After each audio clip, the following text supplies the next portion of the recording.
Number 1. The Happisburgh Footprints. In May of 2013, a research team walked onto a beach in Norfolk, England, and found something that should not have been there. Pressed into the dark mud at Happisburgh were human footprints. They were not weeks old. They were not centuries old. They were somewhere between 850,000 and 950,000 years old. These are the oldest human footprints ever found outside of Africa. And here is the part that matters for our story. Within about 2 weeks, they were gone. The team was led by Nick Ashton of the British Museum. A run of violent storm tides had stripped away the beach sand, exposing a layer of ancient estuary silt beneath. In that silt sat roughly 50 prints across about 12 square meters of foreshore. A dozen of them showed clear toes and arches.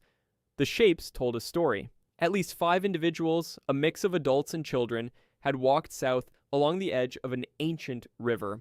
The largest print belonged to someone around 175 centimeters tall. Who were they? The prints are attributed to Homo antecessor, the same early human species known from the famous Atapuerca caves in Spain. They lived in a landscape almost unrecognizable today.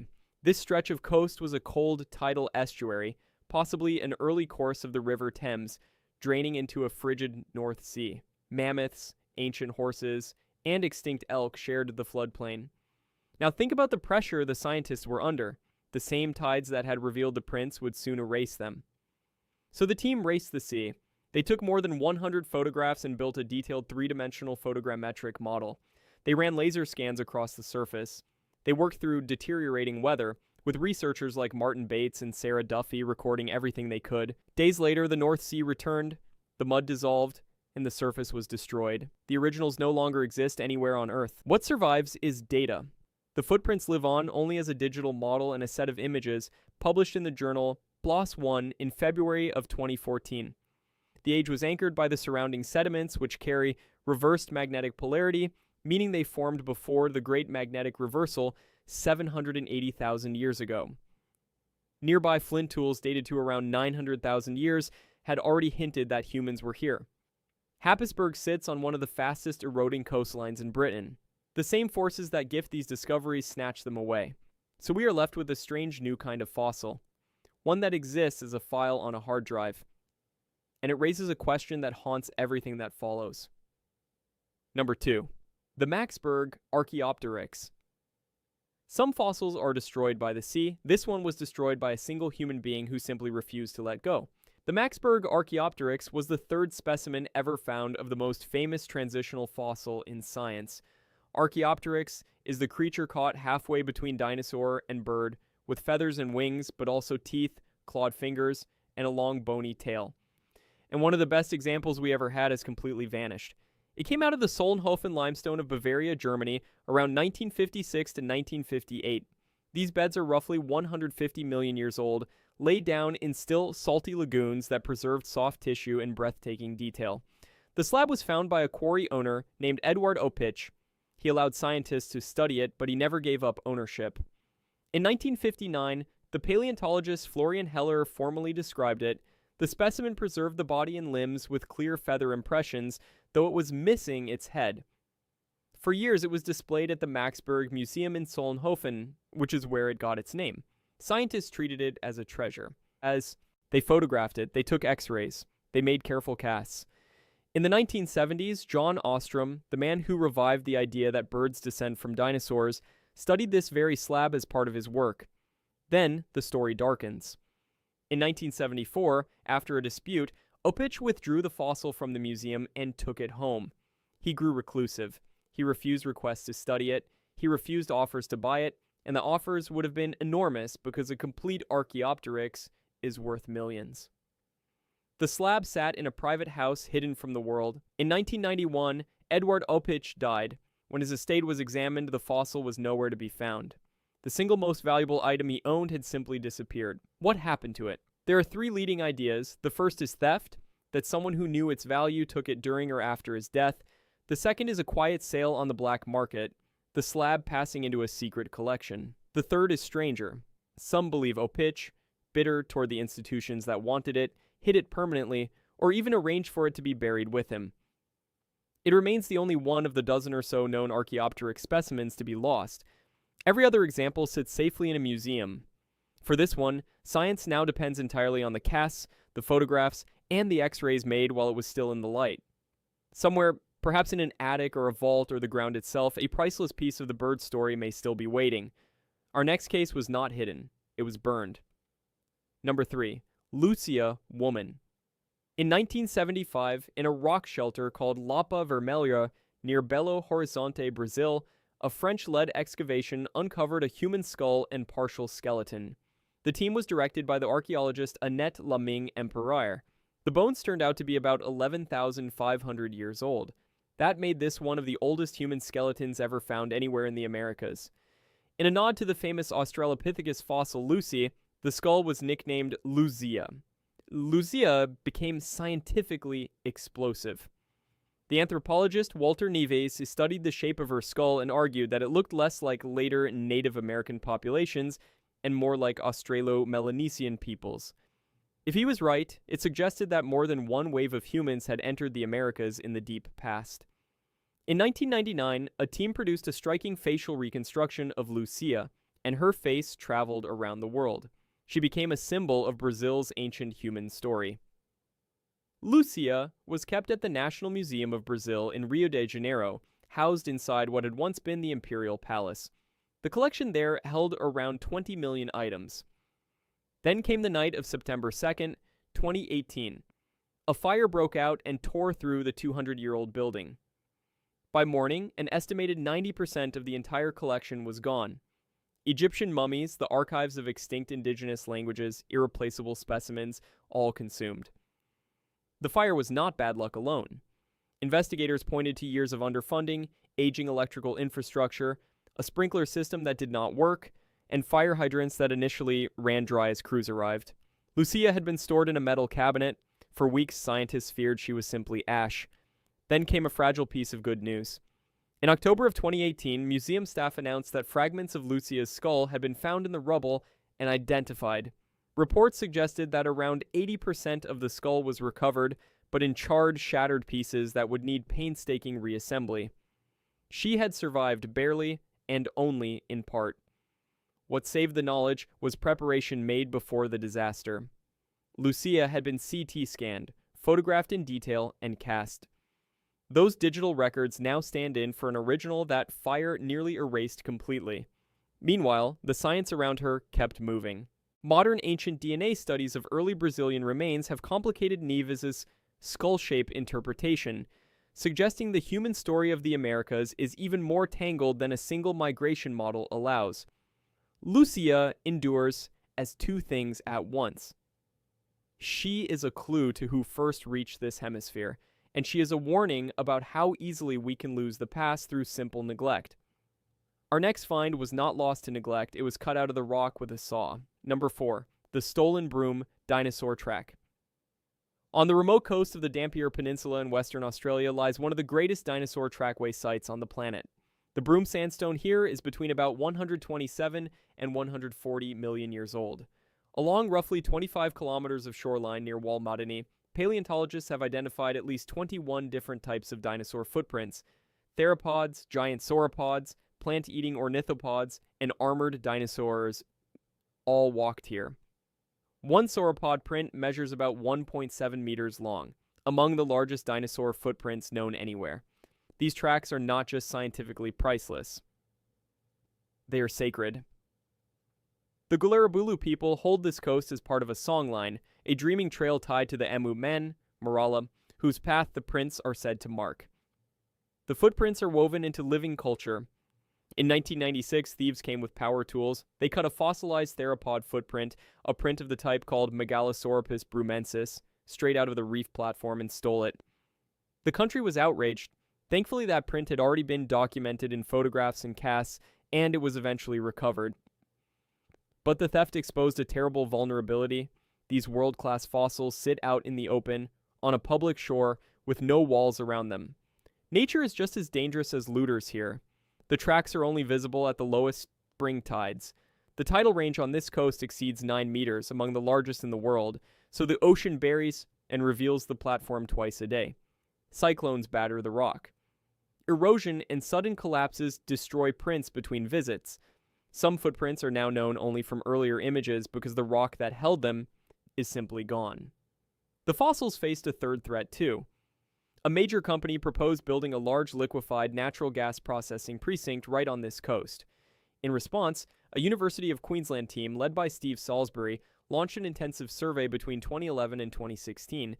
Using drones and three-dimensional photogrammetry, they recorded thousands of prints, racing to document everything before industry could pave over it.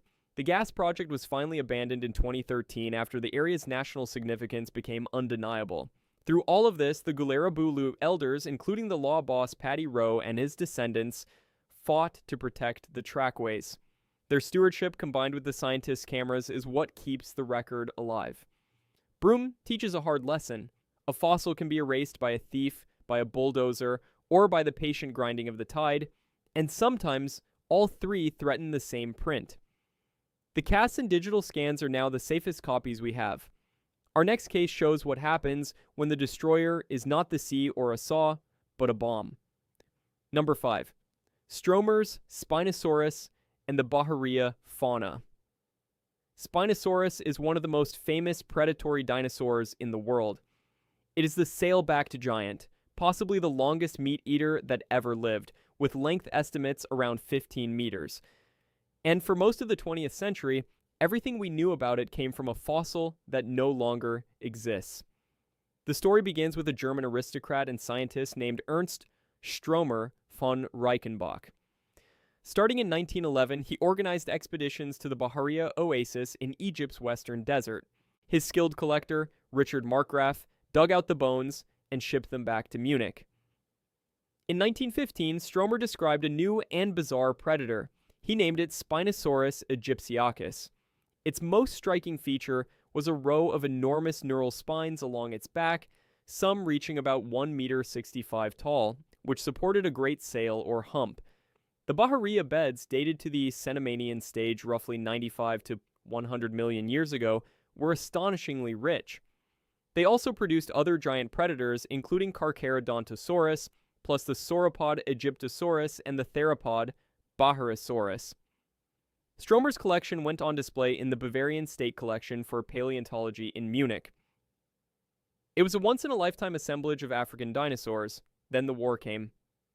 Stromer was no friend of the Nazi regime, and he would lose sons in the conflict. Fearing for his fossils, he repeatedly urged the museum director, Karl Berlin, to move the collection somewhere safe.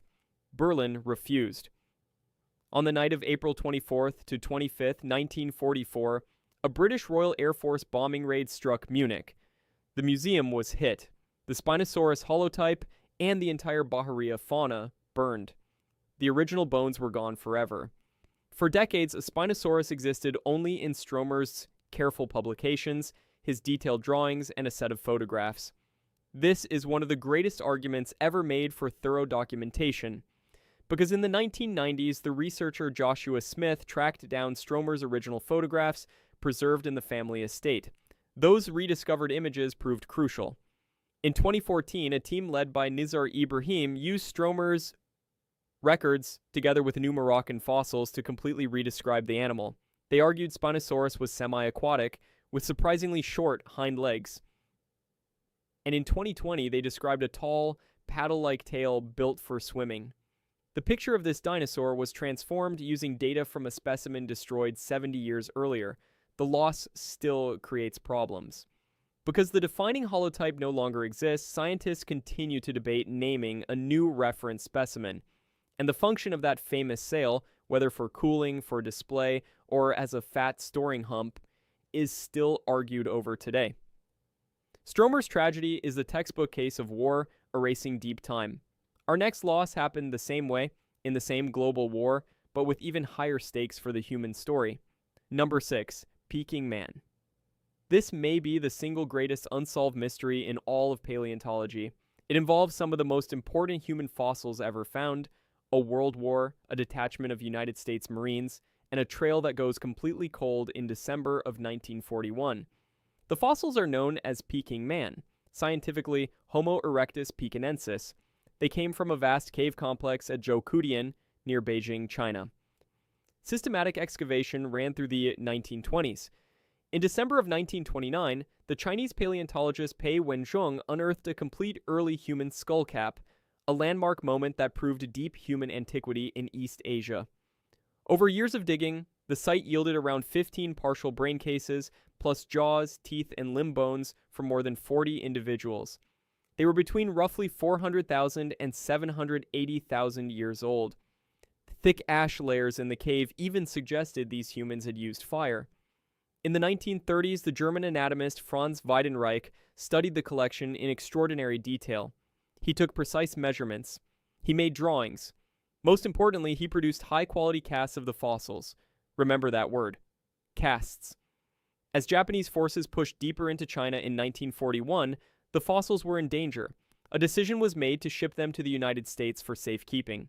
In late 1941, the bones were packed into crates and handed to a detachment of U.S. Marines, to be moved out through the port of Qinhuangdao. Then history exploded. The Japanese attacked Pearl Harbor on December 7th and 8th, 1941. In the chaos that followed, the crates vanished. The Peking Man fossils have never been seen again. What happened to them? Theories run in every direction. Some say the crates were loaded onto a ship that was sunk. Some say they were looted by soldiers who had no idea what they held. Some say they were buried near a railway line or a warehouse and simply lost. Searches, rewards, and rumors have surfaced again and again over the decades, but nothing verified has ever turned up. Here is the brutal irony.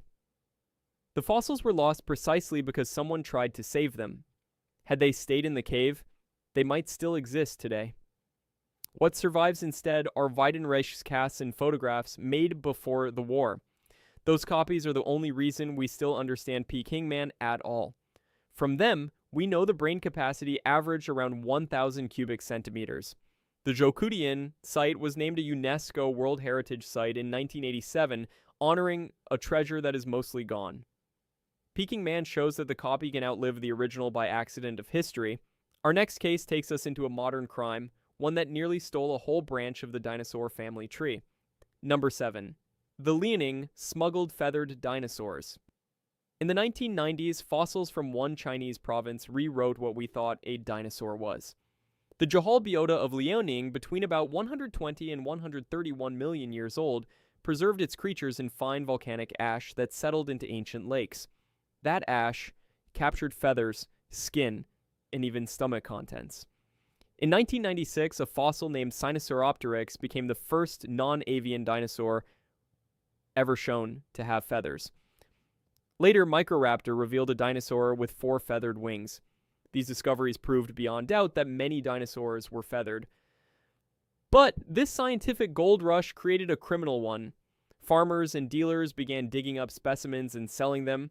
Chinese law bans the export of vertebrate fossils, so most of these sales were illegal. Specimens were photographed to advertise them to buyers, then smuggled abroad into private collections. Some scientifically vital fossils are now known only from those trade photographs, before they vanish into vaults the public will never see. The most infamous case is a fake. A specimen nicknamed Archaeopteryx was smuggled out of China and purchased by a buyer in the United States. In 1999, it was unveiled with great fanfare as a missing link between dinosaurs and birds. But it was a forgery. It had been assembled by gluing together pieces of at least 2 different animals. The body of a primitive bird, later called Yanornis, and the tail of a small dromaeosaur. The Chinese paleontologist Xu Xing helped expose the fraud after he recognized that the tail belonged to a separate specimen he had seen. That tail, it turned out, came from Microraptor. The Archaeopteryx scandal revealed how badly the black market corrupts science. Specimens were routinely enhanced with painted-on feathers or composite slabs glued together to raise their price. Famous early bird fossils like Confucius ornis were traded in huge numbers and frequently faked. Major fossil and mineral shows, such as the one in Tucson, became marketplaces where smuggled material changed hands. Many holotypes, the defining specimens of new species, were bought from dealers, leaving permanent questions about their legality and origin.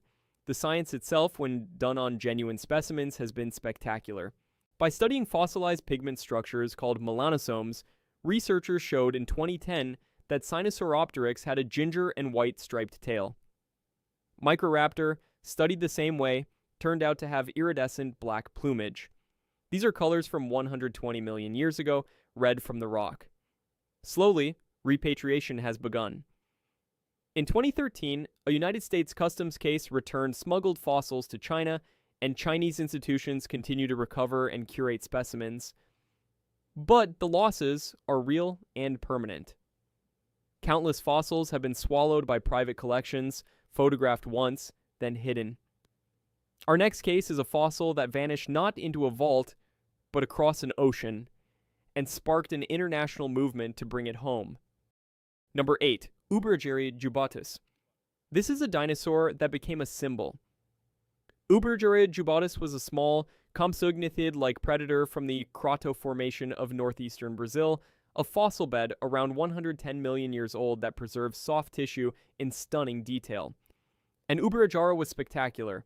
It had a mane of stiff filaments running down its back, and 2 pairs of long, stiff ribbon-like structures projecting from its shoulders, almost certainly used for display.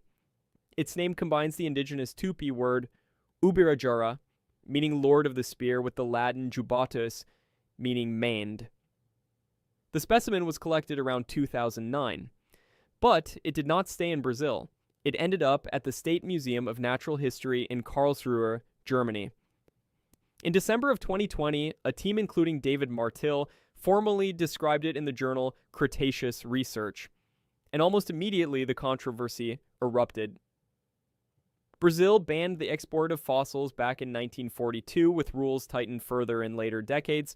Brazilian scientists and the public argued that Ubirajara had almost certainly left the country illegally. The export permit cited by the German museum was disputed and considered invalid by Brazilian authorities. To most of the world, this remarkable dinosaur existed only as the photographs and figures printed in a paper, while the physical fossil sat in a drawer thousands of kilometers from where it was born. What happened next was a modern phenomenon. A social media campaign exploded under the hashtag Ubirajara belongs to Brazil. Brazilian paleontologists, including Alison Pinheiro and Aline Gilardi, led an advocacy effort that drew global attention. The pressure worked on the scientific record first. The 2020 paper was withdrawn and removed from the official literature.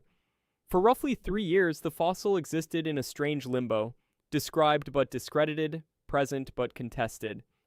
Then, the institutions moved. In 2022, the German state of Baden-Württemberg agreed to return the fossil.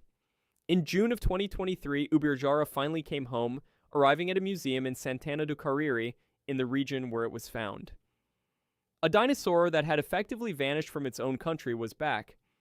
The Ubirajara case became a landmark in a much larger conversation about scientific colonialism, the long history of fossils and artifacts flowing out of the global south into wealthy northern institutions.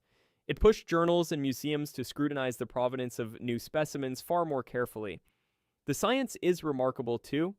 Ubirajara was the first non-avian dinosaur from Brazil to preserve such elaborate display structures, and its shoulder ribbons have no exact match among living animals. It shows a different way a find can disappear. Not destroyed, not stolen by a thief in the night, but removed from the people in the place it belongs to, surviving for the rest of the world as images on a page. Our next case asks a stranger question. What if scientists themselves chose to bury a discovery? Number 9. The Laetoli Footprints. Some of the most precious footprints in human history were deliberately hidden by the very scientists who found them. In northern Tanzania, about 45 kilometers south of Olduvai Gorge, lies a site called Laetoli. Between 1976 and 1978, a team led by Mary Leakey worked there. In 1978, a researcher named Paul Abel located the first unmistakable human-like footprints. They were about 3.66 million years old.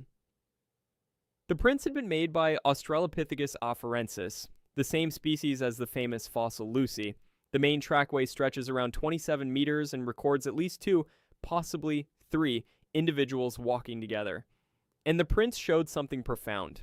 A modern-style heel strike, an arched foot. These ancient relatives walked upright habitually on 2 legs long before humans had large brains. Laetolius is the earliest direct evidence of how our ancestors moved. The preservation was a fluke of volcanism. The nearby Setaman volcano coated the ground in fine ash. Rain dampened it, the individuals walked across it, and then fresh ashfall buried and hardened the layer, locking the prints in stone. The dating came from potassium-argon and argon-argon methods applied to that volcanic tuff. The same ash even preserved tracks of extinct elephants, rhinos, and guinea fowl. But once the prints were exposed, they were in danger. After detailed photography, mapping, and casting, the team watched the fragile surface begin to weather. So in 1979, they made a controversial decision. They reburied the trackway, covering it with sediment meant to protect it for future generations. The reburial did not go smoothly. Acacia tree roots and seeds worked their way down into the protective layer over the following years, threatening to crack and distort the very prints they were meant to save.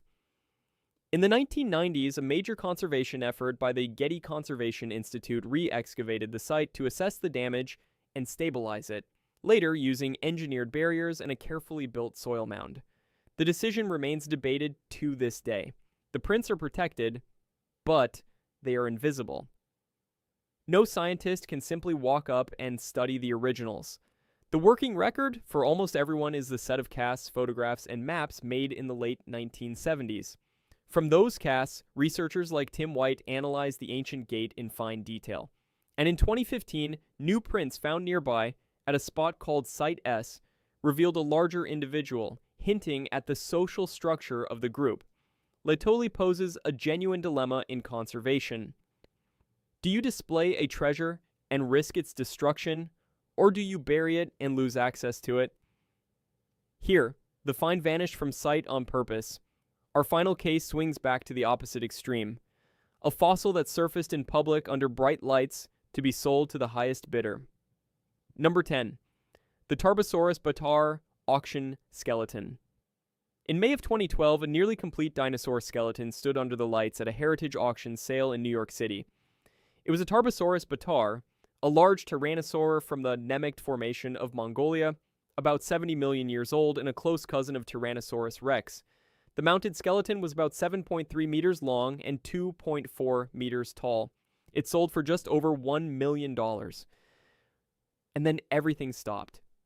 The sale was challenged almost immediately. The president of Mongolia, Tsakyagin El-Begdorj, obtained a restraining order in a United States court. His argument was simple. Under Mongolian law, fossils like this are state property, and this skeleton could only have been dug up and smuggled out of Mongolia. Leading paleontologists, including Mark Norell and Philip Curry, examined the evidence and testified that the specimen could only have come from the Nemegt beds of the Gobi Desert. The rock, the preservation, the species, all pointed to one place.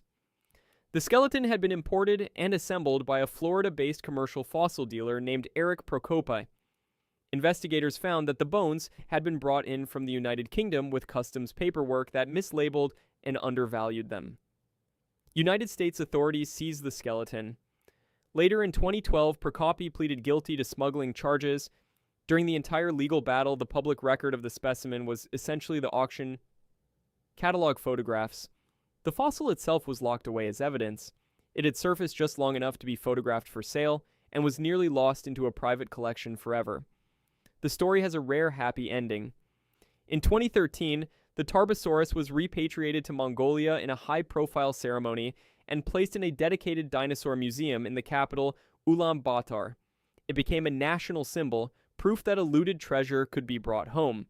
A Mongolian paleontologist named Balortsetseg Minjin had been instrumental in raising the alarm and authenticating the specimen.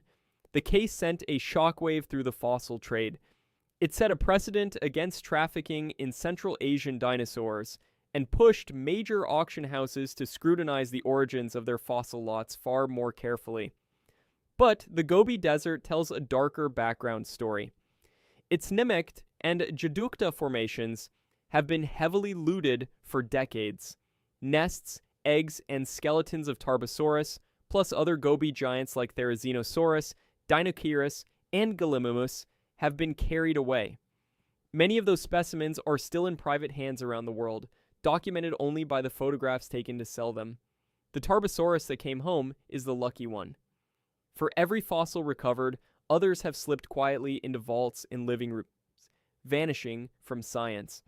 Which brings us to the deeper pattern running beneath all 10 of these stories. Look back across these 10 cases and one object keeps surviving when the fossil does not. The photograph, the cast, the scan. At Happisburgh, a three-dimensional model is all that remains of 900,000-year-old footprints. For Spinosaurus, Ernst Stromer's photographs let scientists redescribe an animal 70 years after the bones burned. For Peking Man, Franz Weidenreich's casts are the only reason we still understand the species at all. For Luzia, pre-fire CT scans now stand in for a skull that fire shattered. This points to a quiet revolution in how science protects the past. We are shifting from physical-type specimens to digital surrogates. Photogrammetry, the technique of building a three-dimensional model from many photographs, and CT scanning have become standard insurance against loss. A fragile coastal print or a contested skull can now be captured in detail in a single afternoon. The casts have the real scientific power. They preserve the shape, the surface, the proportions. From a good cast, researchers can measure, compare, and even discover, but there are limits. A cast cannot give up ancient DNA. It cannot be tested for chemical isotopes or pigment structures. Some kinds of information die with the original, no matter how good the copy. There is even a formal mechanism for this loss. When a defining holotype is destroyed, as with Spinosaurus, scientists can designate a new reference specimen, a neotype, to anchor the species. The fact that this rule exists at all tells you how often originals are lost. The lesson running through every one of these stories is the same. Record everything while you still can. Two disasters bookend our stories, separated by 74 years. The Munich bombing of 1944 and the Rio Museum fire of 2018. Both turned irreplaceable collections to ash in a single night. And both reveal how fragile our institutions really are.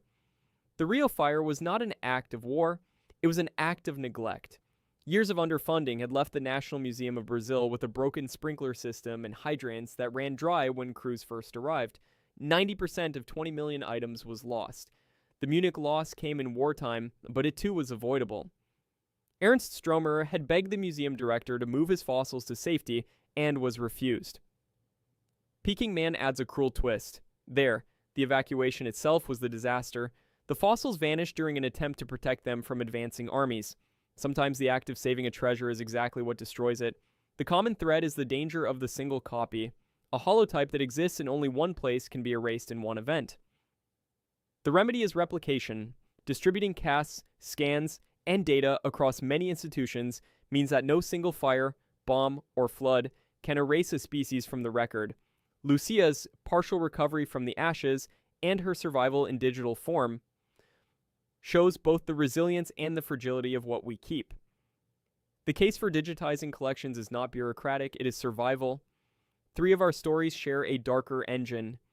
Liaoning, the Gobi Desert, and the crater beds of Brazil are all flashpoints in a global trade that makes fossils disappear.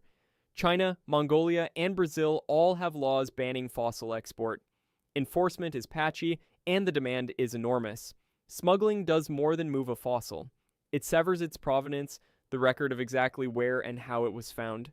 Without that, scientific value collapses, and the door opens to forgery. As the Archaeopteryx fraud showed so vividly, specimens get glued together, painted, and mislabeled to raise their price. Auction houses, private collectors, and mineral shows become the channels through which deep time slips out of public reach. Repatriation cases offer partial repair. The Tarbosaurus returned to Mongolia. Ubirajara returned to Brazil. Custom seizures have sent Liaoning fossils back to China. These are real victories, but they recover only the specimens that surface publicly enough to be challenged. There is a counter-argument worth hearing. Some commercial collectors say that without a trade, many fossils exposed on eroding land would simply weather away unstudied, and that careful commercial collecting can rescue specimens. The debate is genuine. But the Ubirajara case also raised the deeper issue of scientific colonialism, the long flow of specimens from poorer nations into wealthy institutions. The looted record is a wound with no easy cure. Not every loss has a villain. Sometimes the planet itself reclaims the find. The Happisburgh Footprints were erased by the North Sea within 2 weeks. The Broome tracks are buried twice a day by some of the largest tides on Earth, and shattered by cyclones. The Laetoli prints were threatened by nothing more dramatic than tree roots creeping through the soil. This creates a deep paradox. Erosion is both the great revealer and the great destroyer. The same storm that strips sand to expose ancient prints will, on its next visit, dissolve them. Coastal and surface finds are inherently temporary. They appear on borrowed time. That is why this kind of fieldwork is a race. When the tide is out and the light is good, teams photograph and scan as fast as they can because there may be no second chance. Drones and photogrammetry have transformed this work, letting scientists capture a whole trackway before the sea returns. Reburial, as at Laetoli, is one answer, but it is a gamble. Bury a find to protect it, and you may save it, or you may lose access while roots in groundwater quietly do their damage. Climate change and rising seas are accelerating the loss of coastal sites worldwide. More and more, the choice comes down to 3 options. Record it, rebury it, or leave it and accept that it will vanish. 10 finds. 10 ways to vanish. A bomb, a fire, a thief with a saw, a smuggler, the slow patience of the tide, and in one case, scientists who buried a treasure to save it. Run them together, and a single truth emerges. A fossil's afterlife depends far less on luck than on whether someone documented it in time. That is a strangely hopeful idea, because documentation is no longer the privilege of a few institutions. Drones, smartphones, and photogrammetry have put the power to record into ordinary hands. The next great footprint exposed on a beach may be saved not by a museum but by a passerby with a camera who knew to capture it before the tide turned. The searches go on. People still hope to find the Peking Man crates, still wonder if the Maxberg Archaeopteryx sits in a forgotten attic, and the tide of history is turning in another way too. The return of the Tarbosaurus to Mongolia and Ubirajara to Brazil shows that some losses can be reversed, that heritage can come home. These stories are not really about death. They are about memory, and about the quiet heroism of the people who pointed a camera at something precious while there was still time. The fossil may crumble, burn, or disappear into a vault. But the record, once made, can outlast the bone. In the end, what survives of the deep past is simply what we chose to remember.